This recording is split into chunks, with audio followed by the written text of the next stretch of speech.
Really, Peter Greste needs no introduction. We know all about him, sadly, care of his more than 12 months locked up in Egypt. But there is one thing I discovered in my research about Peter. We all know him as this swashbuckling international correspondent for CNN, BBC, Al Jazeera, of course.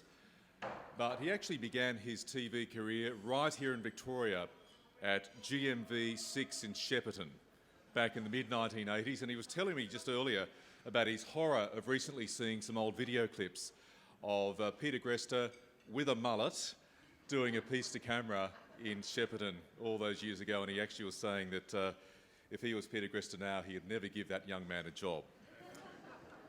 Thankfully, he had that job. He did it very well, and he used it as a springboard to work overseas and rise to such exalted heights.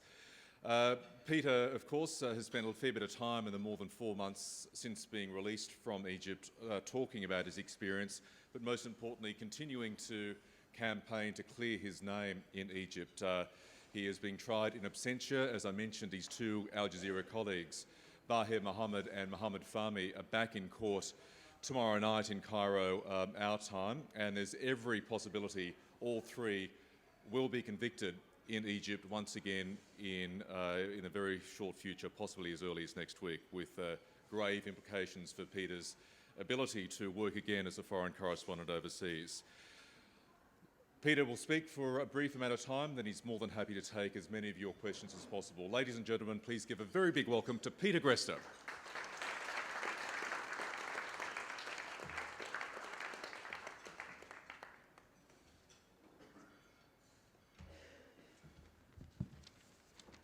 Ladies and gentlemen, thank you. Yeah, I'm always described as soft-spoken. I need extra loud microphones. Thank you very much, ladies and gentlemen, for coming. As Michael mentioned, I do want to preface my remarks by saying that we are still on trial, and so anything I do say is going to be bound by the limitations that the ongoing court case necessarily imposes. There's nothing more frustrating for a journalist than a gag, and I'm afraid I really do feel infuriatingly gagged at this point. It's something that I'm coming to terms with. Hopefully, as Michael mentioned, within the next week or two, that gag will be off, although we're not really confident about the outcome of the trial. And I'll speak a little bit more about how we got to this particular case, or to this particular point in the trial a little bit later. But I also wanted to just, again, preface my remarks by apologising in advance. As Michael mentioned, my story has been all over the press for quite some time, and so what I'm going to talk about may in fact be old news to some of you. I hope you'll forgive me for that. What I'm trying to do is perhaps just bring you up to date with the background, and perhaps leave more time open for discussion and questions so that you guys are able to lead the talk rather than myself, and we can perhaps take it into territory that is interesting to you. So what I really wanted to begin with is take you through the background of what we were doing in Egypt, how I came to be in Egypt, and how we came to be arrested. Again, as everyone I think probably knows, I was only in Egypt for a couple of weeks before my arrest. I was called into Cairo to cover the bureau over the Christmas and New Year period. I'd never been to Egypt before, so it was a new experience. And in fact, what we were doing was covering what to me was an incredibly important but very, very complex political story in Egypt. It was a story of the struggle between the conservative pro-Mubarak forces in Egypt and the Islamists and the secular moderates and the secular revolutionaries who had toppled Mubarak and really taken the lead in the in the Arab Spring. And what we were trying to do then, what I was trying to do really was not break new ground, but was simply to tread water with as much balance, as much accuracy and fairness as I could with my very limited understanding of what was taking place in Egypt. It was a complex story. I didn't know a great deal about it, but of course, by definition, what we had to do was be balanced, as I just mentioned. Now, you'll recall that the Muslim Brotherhood up to that point only 6 months earlier rather, had been the first legitimately elected government that Egypt had ever had. Mohamed Morsi was the first directly elected president that Egypt had ever had. And so, at that point, the Brotherhood was not deemed to be a terrorist organization, at least not formally. The government had accused it of acts of terrorism. The government had condemned it for being involved with, or allegedly involved with, a number of terrorist attacks, but it hadn't formally been designated as a terrorist organization. And so as a journalist, of course, when you're covering the kinds of political developments, including a new constitution that necessarily involved or included a number of what struck me as fairly strict limitations on the political activities of Islamists, it made sense for us to pick up the phone and talk to the Muslim Brotherhood. It seems that step alone perhaps put us over the line as far as the government was concerned. We had no idea this was coming. I remember sitting in the hotel room on the night of December 28th, 2013. I was getting ready to go out, have some dinner with some friends. There was some, as so often happens in these kinds of environments, there always draws in a lot of foreign correspondents who you happen to meet all over the world. And there was an old friend from the BBC who I hadn't seen for quite some time, and I was really looking forward to going out with her for dinner. And there was a knock on the door. Then there was a slightly more forceful knock, and then some really heavy pounding. And I thought, that's a bit rude for the hotel staff trying to deliver a message. I opened up the door, and I guess, I'm not sure, but I reckon about 8 or 10 guys forced their way in. They barged their way through into the hotel room, pushed me to the very back of the room. There was a guy there who was filming everything. They started sweeping up all of my excuse me, all of my possessions, my tape recorders, my computer, my cameras, my notes, everything that we had, piling them into the bags. And they refused to tell me who they were, what they were doing, what was going on here. I assumed that they were police because there was a hotel security official with them, which made it clear that this was something that was fairly official. It wasn't as if I was being done over by some goons, some thugs off the street. But every time I tried to ask for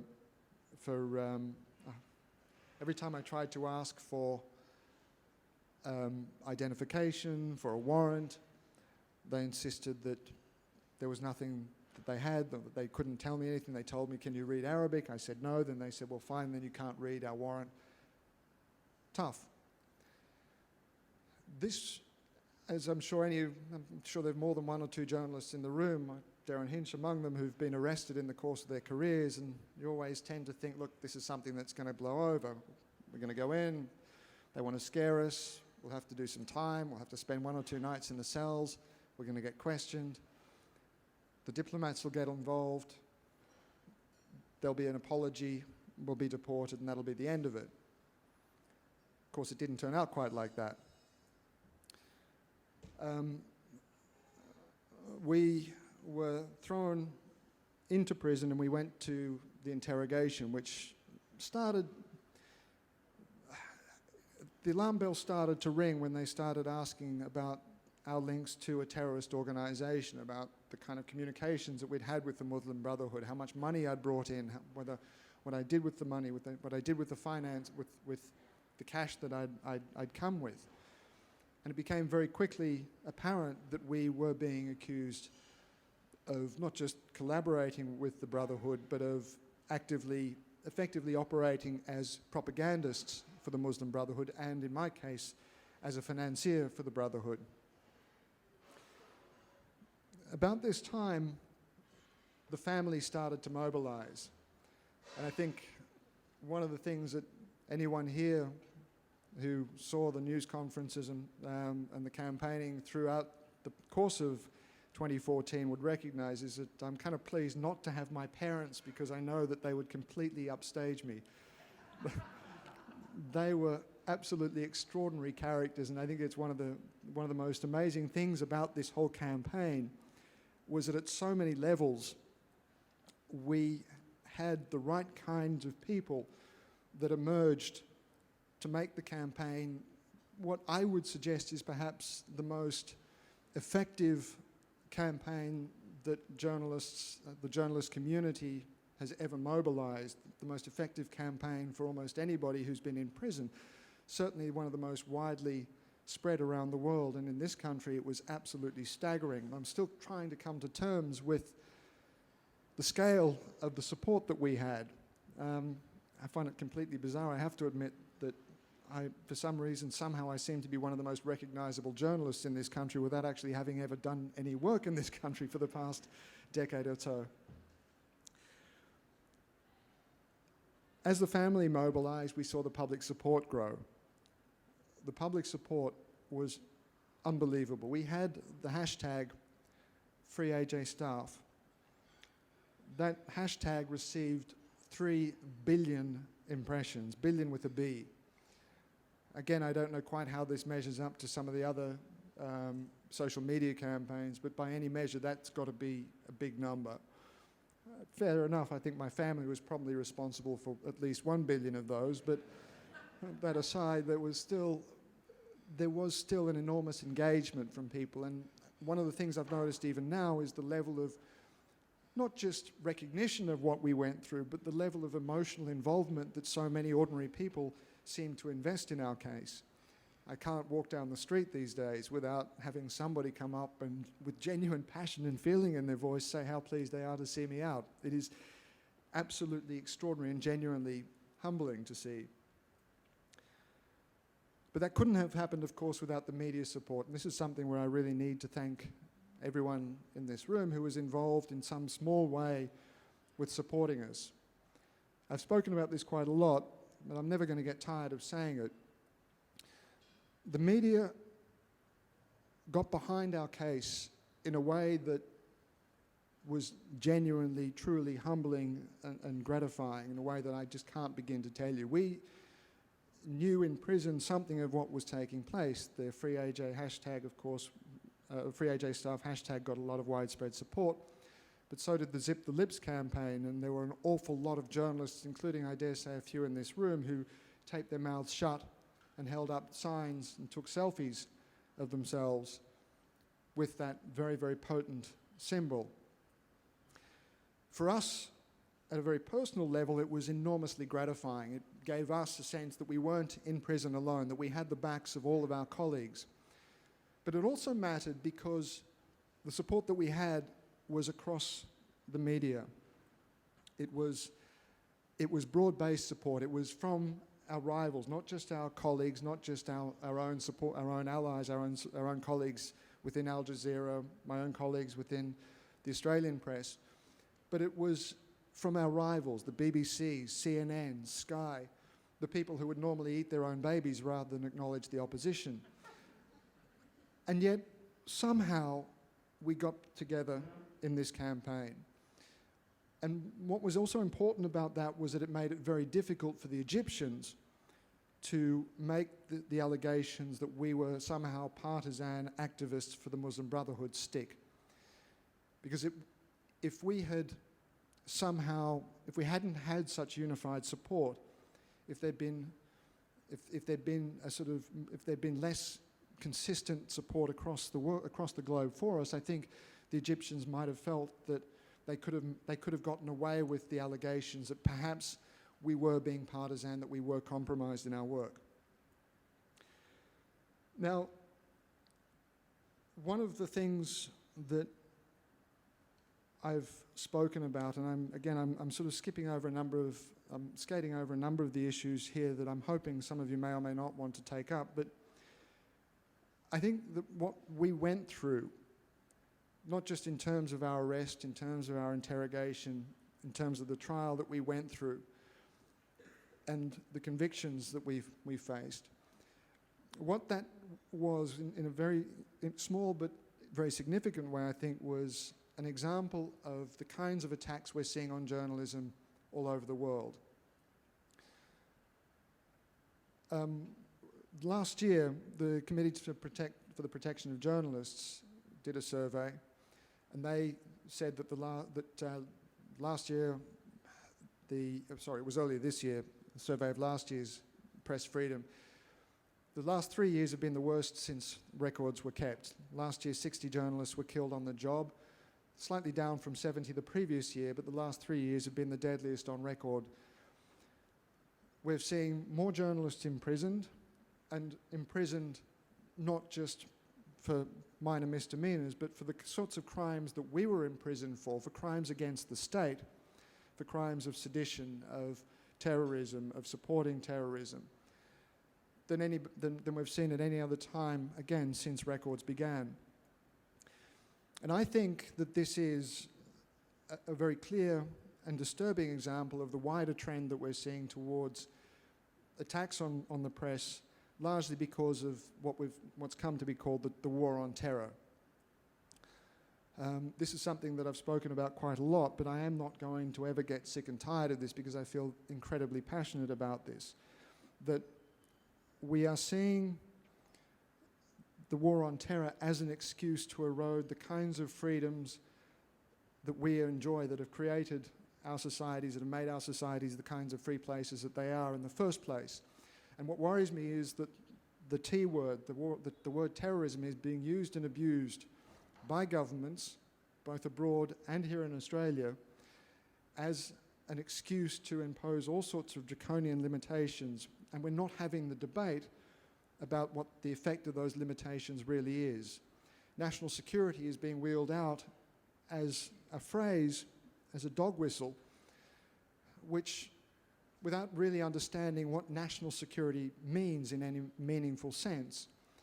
And so what we're seeing, I think, is all sorts of erosions, very specific, very dangerous erosions of human rights, of freedom of speech, of freedom of the press, for what appears to me to be relatively undefined or poorly defined gains in national security. Now, I'm not suggesting we need to open the door to terrorism, not by any stretch, and clearly we have a very serious problem of national security.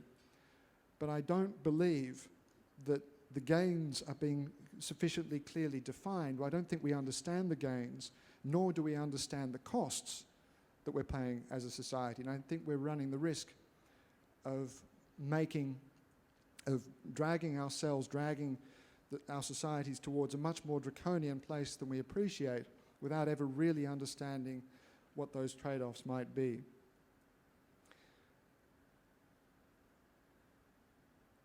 Let me talk now about the trial. As I mentioned earlier, we are still on trial. I am on trial in absentia. We have been trying very hard to make I've been trying very hard to make representations to the court. I've offered to appear by video link. One of the problems, or the big problem for me at a personal level, is the fact that I was deported on an executive order, but I'm not allowed to, so I can't return to Egypt without violating that presidential decree, and yet the court is demanding that I appear to defend myself. So the idea of a video link was to try and somehow bridge that gap, find a way of a compromise that would allow me to be at least legally present for the purposes of the court, and so not have to worry about being convicted on a technicality. Unfortunately, for whatever reason, the Egyptians haven't accepted that as an option, and so I'm now formally on trial in absentia.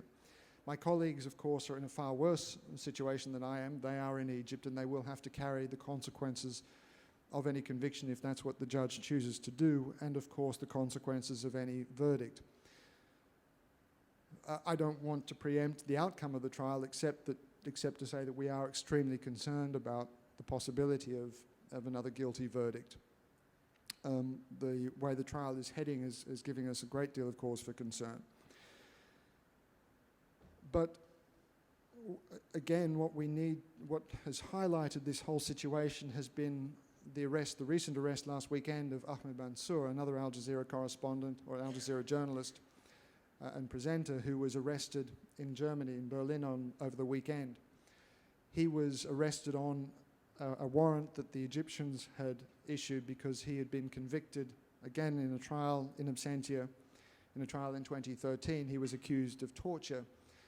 He was covering the Tahrir Square protests in 2011, and there was a case in which a man who says he was a lawyer, an unidentified individual, claimed that he was tortured. The government then arrested a whole series of Muslim Brotherhood figures and a number of judicial figures, including an 80-year-old judge who I met in prison, and accused them all of torture, and Ahmed Mansour as well. He was among those. And so as a result of that trial, he was convicted and sentenced to 15 years. Now, he was released after the German authorities examined his case. But again, I think what we're seeing is the very serious consequences, the legal and political consequences of these kinds of attacks on freedom of the press. And it makes me, frankly, very, very concerned about how, as indeed I'm going to be able to do my job at all once this whole episode is over. So let me go back to three big lessons that I want to conclude with before I open the floor to questions. The first is, as I said, the kind of attacks that are being made on freedom of the press all around the world. And I think that we run the risk, if we don't, as a collective force, if we don't challenge the kinds of erosions and at least make sure that there is a solid and considered public debate about these things. Because I don't think we're having that debate. I think we're allowing a lot of the kinds of rollbacks, the kinds of erosions of freedom of the press without people really understanding what this means in practical terms, without understanding the loss of oversight, the loss of media oversight of the government and its services and the things that it does in our name. The other lesson, and this is a gratifying lesson, is that it is possible to shift governments. I wouldn't be here. I wouldn't be standing here before you today if it wasn't for the support that we had around the world, if it wasn't for the public support, the political support of everyone up to including President Obama, if it wasn't for the support, the incredible unified, humbling and gratifying support that we had from you, the press, as well. But this also brings me to my other conclusion, the rather disturbing one, and that is that if we were able to generate one of the world's most vigorous campaigns to get us out, it also shows you the scale of the campaign that we have to have before we can actually make anything happen. And I think that's something that we all need to consider very seriously and try and figure out how we make governments more responsive to the things that we need, that we are concerned about. Thanks.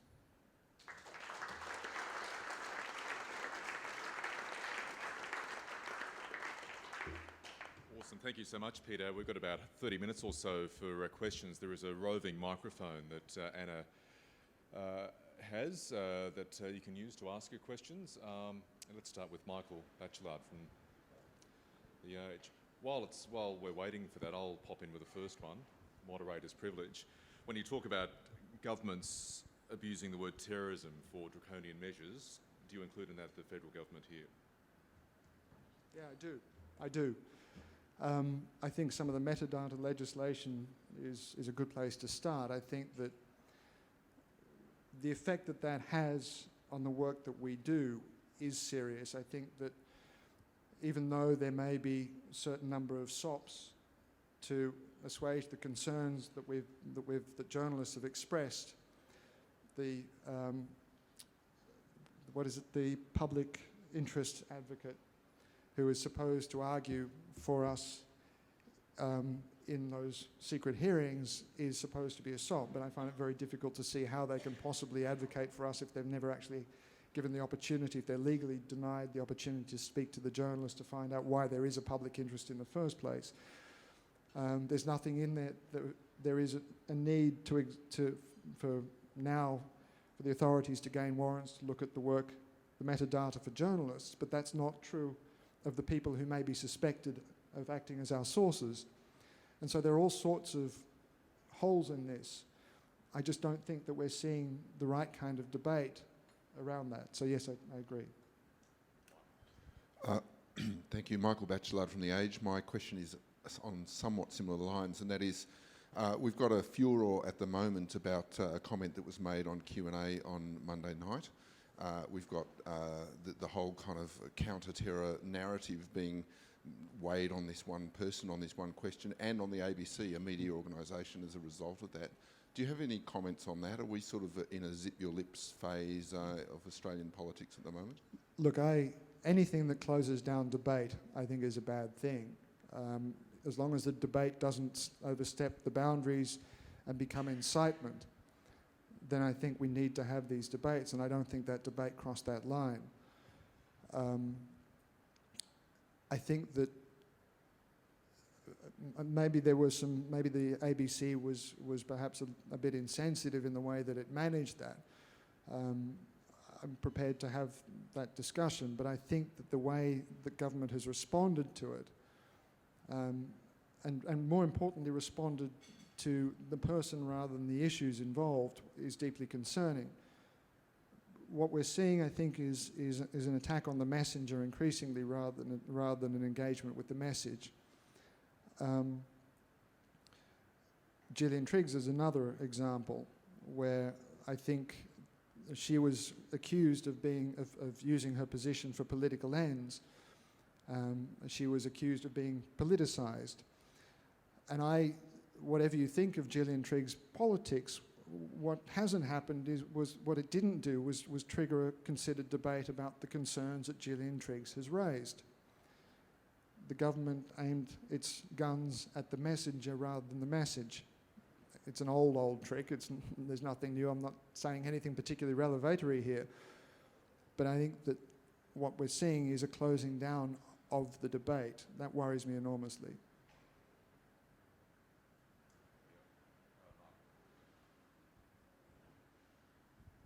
So there's a Fairfax monopoly going on here. Mark Forbes from The Age. So just to draw you back to the ABC controversy, do you think the ABC has anything to apologise for over airing that program? And do you agree with the Prime Minister that journalists and media outlets need to choose whose side they are on in reporting these debates? Gosh, that's a good one. Well, let me deal with the Prime Minister's remarks first. We're not meant to be anybody's friends in this. As journalists, we're supposed to be the awkward squad.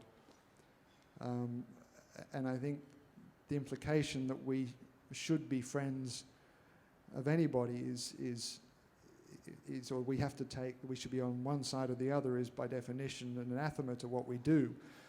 I think what the Prime Minister was suggesting is that the ABC should be friends of Australia, although it wasn't explicitly stated. I think that was the implication. But the problem is that what it does is it suggests that if you challenge some of these issues, if you raise questions about the way about government policies, particularly when it comes to national security, you somehow become unpatriotic.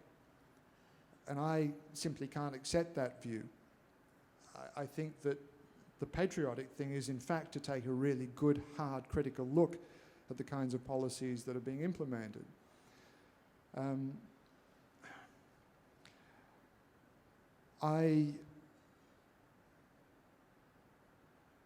One of the things I was on Q&A some time ago, a few months ago, and someone asked me then about my attitude towards Islamic extremism, and one of the things I said then, and I'd like to repeat now, is that we have not had a proper debate or proper discussion about what really radicalizes Muslims, young Muslims. What we've seen is a kind of caricature of Islamists as the death cult, which I don't think helps anybody.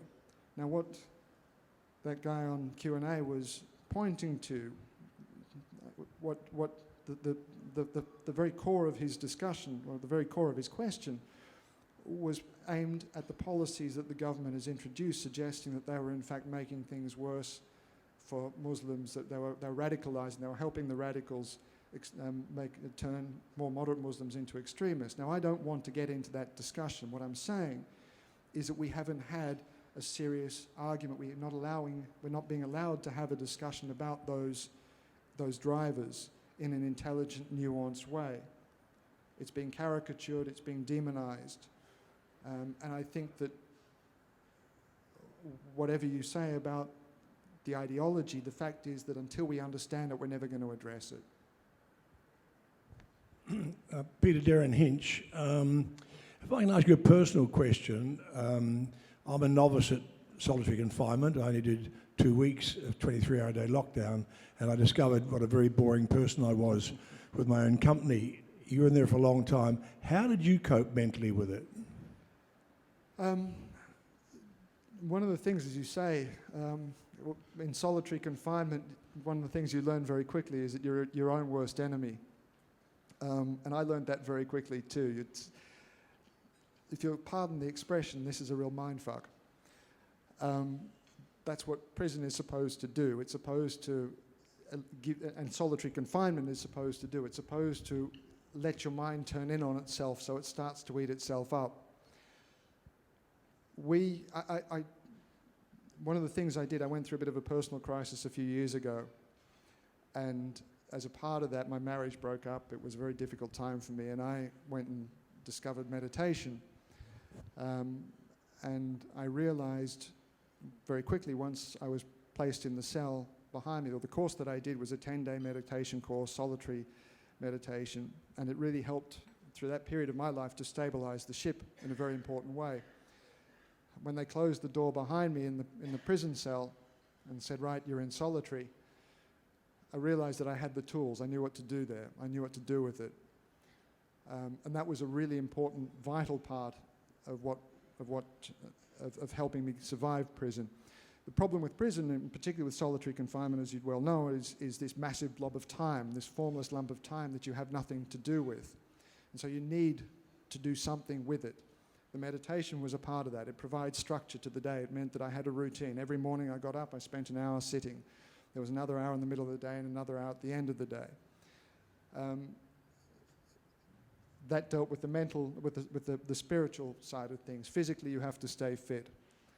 You have to work. You need that discipline. So we managed to get hold of, I got the embassy to bring in the 5BX program. 5BX is, for those of you who don't know, it's called 5 Basic Exercises, and it was designed by the Canadian Air Force for its airmen in World War II, so that they'd be able to keep fit in very confined spaces if they were ever captured and held as POWs. And all you need is enough space to do press-ups, sit-ups, and a few other basic exercises, and you can keep relatively fit. And of course, as I said, that's another way of not just maintaining fitness, but also keeping rhythm to the day, giving form and structure to the day, keeping discipline in the day. And the third part of that tranche is your mental fitness, your intellectual fitness. And so we would play mind games when we could, memory games, reconstructing memories with exquisitely fine detail. As time went on, after they relaxed the rules a little bit, I was also allowed to take on a master's degree in international relations, which I did through Griffith University. And so it really was about dealing with mind, body, and soul in a very conscious, very specific, very deliberate way. Now, I'm not suggesting I'm any master at this, but I think it saved me. It kept me sane. Peter, David Polton, thanks for your remarks today. Could I just ask you about what Al Jazeera is currently doing in Egypt, if anything? Are they in fact having reporters on the ground covering things there? No. No. That's a short answer. So presumably they're doing it through agencies or whatever. But what sort of, if any, risk management kind of lessons did you learn from a journalistic point of view, or has the organisation learned? Are they doing things differently now than they did when you were captured? I think, as I said, the We're still going through the analysis of what went wrong and why and how and what could have happened. Risk management is, I think, in a broader sense, every news organisation has its own risk culture. Sometimes that culture is particularly gung-ho, sometimes it's particularly cautious. I think in Al Jazeera's case it was perhaps, and I think Al Jazeera would recognise that it wasn't as disciplined as it needs to be. Whether or not that would have had an impact on what we went through is a moot point. It's a very difficult one. I don't really know whether anything in terms of managing risk could have spotted it. I think even the most pessimistic of observers wouldn't have anticipated that we would go to trial, much less be convicted, much less get sentenced to 7 years. The most pessimistic observers would have predicted that we ran the risk of being arrested and deported. Nothing beyond that. So the question of whether or not increased or improved risk management might have been able to spot this is a very difficult one. We, as Al Jazeera as an organisation, is paying a great deal more attention now to the whole risk assessment process. By definition, what we do is risky. We send reporters into dangerous places. I've worked in Somalia for the BBC, for Al Jazeera. I've worked across Africa. I've worked in Afghanistan as a correspondent for over a year and about a year and a half. I've worked in Gaza. I've worked across some of the most dangerous places of Africa. And of course, by definition, as I said, we accept a degree of risk. The question is whether we manage that risk properly.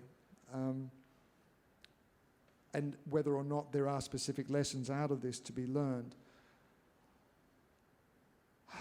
I wish I had a clear answer for that. Certainly, as an institution, Al Jazeera has reviewed its risk assessment procedures, but as I said, I just don't know whether we could have avoided this other than by simply not going. You've worked in the Horn of Africa and also in Afghanistan. Are you keeping up with events in those regions, and how is it for journalists over there now? Sorry, whereabouts are you talking specifically? The Horn of Africa, the Horn of Africa. Somalia, Kenya, Somalia, yeah. and also Afghanistan as well. How are journalists coping there now? Because they are not in the headlines anymore. Yeah, look, Somalia, I haven't worked in Afghanistan for a few years. Somalia is somewhere that's very close to my heart. I've spent an awful lot of time. I made a documentary for the BBC about Somalia, and I've been in and out of that country almost once a month, I'd say, for several years, so I know it very well. Somalia has probably one of the worst, not one of, I think it has the worst record of journalist deaths. It's absolutely shocking to see the number of journalists that are killed, that are executed, that are directly, specifically targeted because of the work that they do. And it pains me enormously to see just how little attention our colleagues in Somalia are getting. And if there is one place that needs open communication, open media, it is a place like Somalia. I don't think things have improved a lot. Again, I haven't been for the last 18 months at least, so my experience isn't that up to date, but it is very, very serious indeed. And that's largely because, again, because the culture of acceptance and tolerance for dissenting views, for open debate, simply is non-existent. I don't see it changing anytime soon. It's got to the point where a lot of journalists are carrying weapons. Thank you, Peter. Claire Arthurs, still a journalist, but now focusing on journalism safety, very close to my heart, and yours, of course, now too. So I don't make a speech after 2 glasses of wine, I'll ask you questions. Are you relieved and heartened, as I am, that journalism safety is now an international issue? Do you agree that really getting insurance companies on board and getting into this whole area of risk management is one of the ways to resolve it? And third part, personal, I'm writing a course now for safety for journalists in the Middle East, and I'm just at the stage of designing which lessons are the key ones for journalists to learn first. So for journalism safety, what would you say is the most important lesson for young journalists to learn before they go out in the field? That's a really good question.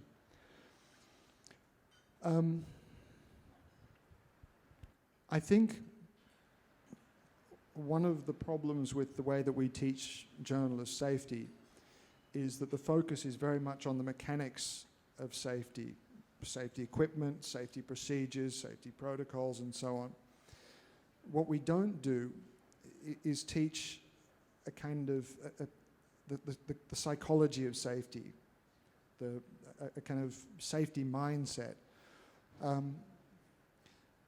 I can probably explain it best by describing the first course that I ever went to, where I really started to understand this. And I went through a hostile environments course back in the late 90s, one of the very first that was ever developed. And what they did was that they put us on what was then a BATFAT course, Battlefield First Aid Training. And it was a course run by the British military where they put us literally in the field, and they had flash pots going off around, and they had snipers shooting over your head. And what we came away with from that experience more than anything else wasn't so much about the difference between in the sound of an AK-47 and an M16, what cover, how far a round can punch, how much concrete a round can punch through, whether you're safe behind a car or not. What it taught you was the psychological approach that you need to take to a hostile environment. And it's a very difficult thing to teach in a classroom. But it's when you're in the field that you start to understand that it's that psychological approach that will keep you alive more than remembering the very specifics about how to bandage a sucking chest wound. Bandaging that wound is important, but all of that knowledge in the world is useless if you can't keep your head about you, if you can't rationally operate in that kind of environment and think very clearly, think like a soldier. We need to teach them to think more like soldiers, not as a combatant, but in terms of situational awareness. And that's a very difficult thing to teach in the classroom. That was the last part of your question.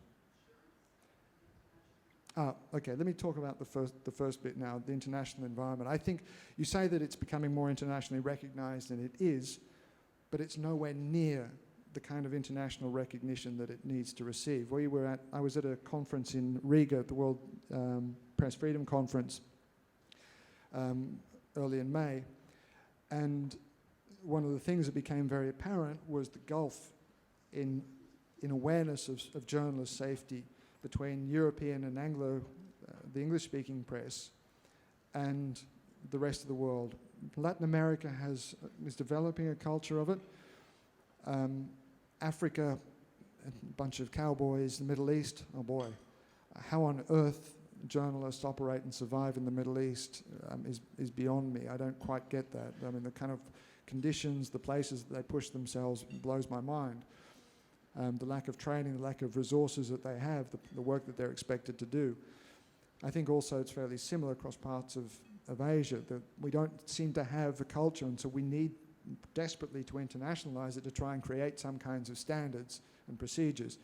We've started a conversation in Riga. We had a meeting that involved a number of very small news organizations that were explicitly not European and not from the English-speaking world, that included some Africans, that included some Asians in the discussion, to try and get a sense of just of what resources they had, what kind of conversations they were having. It became patently clear that we don't have it international enough, and we need to start those conversations. The insurance issue is a much more complicated one. I'm going to pass on that, I'm afraid. Thanks for your time, Peter. Danny Rose here from AAP. Can you give us an outline of the court case that's unfolding? When do you expect an outcome? And pending that outcome, what's next for you? Well, Danny, as I said, the next hearing is tomorrow. That will be the last opportunity for us to present any defence arguments. There is an outside chance that it'll be adjourned one more time. I'd be very surprised if that happens. I think that'll be the last one tomorrow, unless there's some procedural glitch. And then we're expecting a verdict. Now, that verdict may come within a week, maybe 2 weeks, it depends. We're right up, we're into the start of Ramadan at the moment, and the judges may decide to postpone the verdict until after the Ramadan break. They may try and squeeze it in beforehand. I would expect within the week. For me, after this, I guess a lot depends on the outcome. If everything goes as I want it to go, I will, I'll be doing more of this, and as much as I enjoy this, I'm sorry guys, but I've really had enough. I want to get back to work. I'm a journalist at heart. Any of you, all of you in the room would know and understand what it is to be a journalist. We do this stuff because we want to indulge our curiosities. And I've got an awful lot that I really still want to go and do and cover and report on. I don't think I can go back to my old job as East Africa correspondent. There's a number of possibilities that I'm discussing, but I do plan to spend a good deal of my time back on the road doing documentaries, doing films. Whether it's, I'd like at least a big part of that to be in the Australian media. I need to resolve that problem I mentioned earlier of not actually being on air in Australia. But perhaps I've had some other offers from other organisations as well. So part of it is advocacy. I feel as though I have the microphone, I have the stages, I have the platforms, people, you guys are coming to listen. And as long as I've got people who are willing to listen to the things that I've got to say about some of these issues, then I feel as though I've got a responsibility to say and talk about this stuff. But as I said, I want to get back to work as well.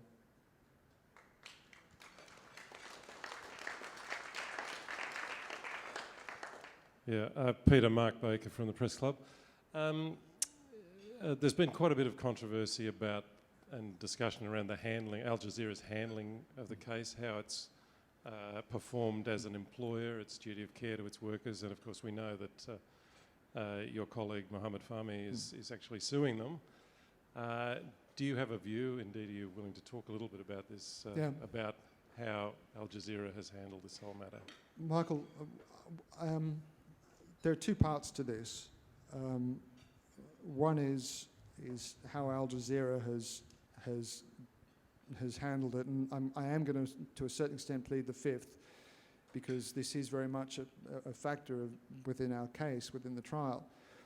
I don't think there's any doubt that Al Jazeera made mistakes, and they've acknowledged that, and we're having to have some very difficult conversations with them about how they handled it.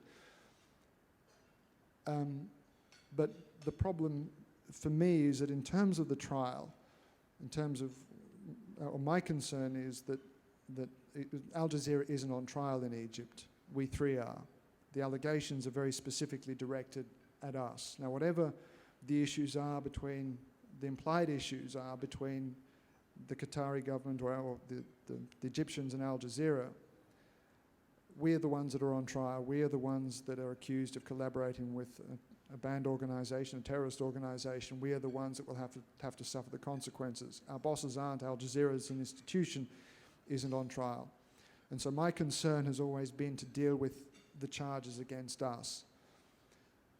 Those other issues about Al Jazeera are things that we're going to have to look at and deal with. But I think the time for that is once this trial is done and dusted, once we've cleared the allegations specifically aimed at the three of us. Peter, Jeff Wilkinson, semi-retired hack. Just a couple of legal questions. Where are you? I can't see you. Sorry. How were your legal counsel appointed, and who paid for them, and how effective were they able to be in the existing environment over there? And closer to home, how surprised were you to see and hear of Supreme Court judges sweating like a pig and banging the drum to raise money and awareness for your cause? Oh my gosh, that was one of the most gratifying things I've ever heard. For those of you who don't know, he's referring to a concert that Justice Lex Lasry fronted, a benefit concert for me here in Melbourne for our cause. And it was an extraordinary concert. My family came down, they spoke at the concert. I was able to get a message out to be read at that concert, and it included some of the most extraordinary acts that I remember as a kid performing myself when I was younger.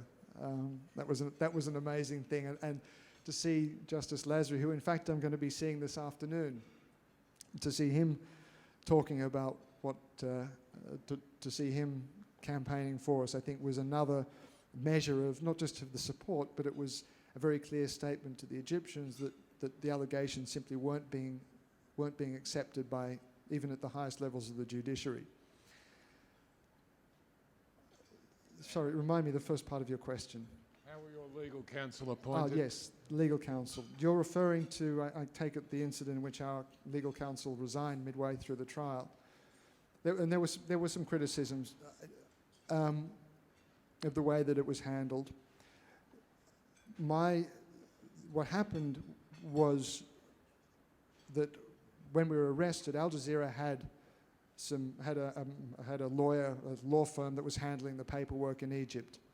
And so when we were arrested, someone in Doha rather, picked up the telephone and called the lawyers, Al Jazeera's lawyers in Egypt, and asked them to look after it. And at the time it seemed like, I guess, it might have seemed like the smartest thing to do. Patently, it was not. They were completely inappropriate and ill-equipped for the task at hand. And it led to I think, a rather poorly managed defence. Having said that, from my perspective, the case was so clear-cut that a first-year law student wouldn't have had any serious difficulties in presenting the defence arguments. And you ask how effective they were. They might not have been particularly effective, but I don't think the finest lawyers in the world, up to and including Justice Lasry, would have made a blind bit of difference to the outcome of that first trial.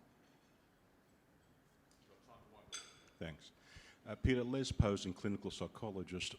Those of us in my profession who work with survivors of torture, incarceration, crime and assault often will spend weeks, if not months, waiting for that time to introduce the concept of a silver lining that might occur in such an experience. Is it too premature to ask you about such a thing?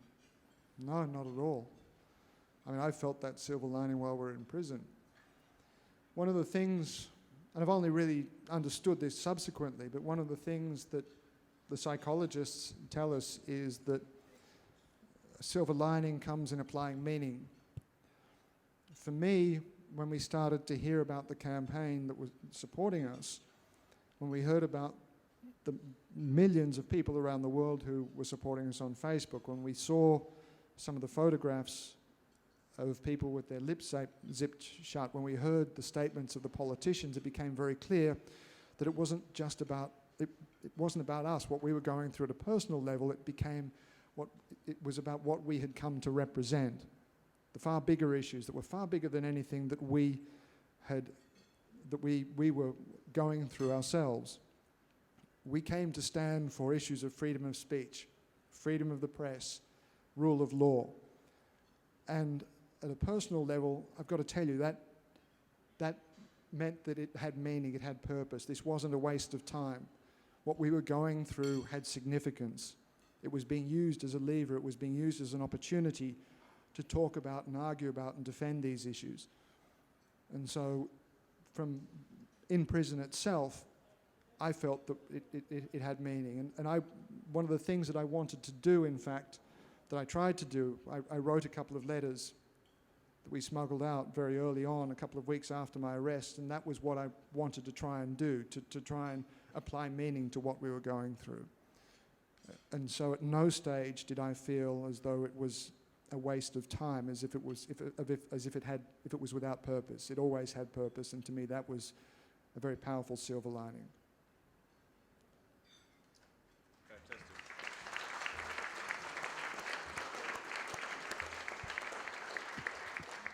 Just quickly picking up on one of your earlier answers, are you still doing that international relations course? And was any lecturer game enough not to give you an A+?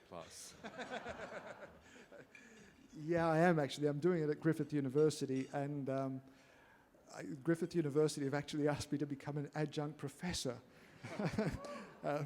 And no, so far done fairly well with the marks. I'm not going to say more. Terrific. It's been fantastic hearing from you, Peter, and you have got a stage, you have got a microphone, you do it very well, and you raise some very timely points. As a method of our appreciation, you are a media legend, sadly, for all the wrong sort of reasons, but please accept this gift as a book on Victorian media legends who've been inducted over the last 3 years into the Victorian Media Hall of Fame, some of whom were also found themselves on the wrong side of the law simply for doing their job. Peter, it's been great hearing from you, and we wish you well in the future. Thanks very much.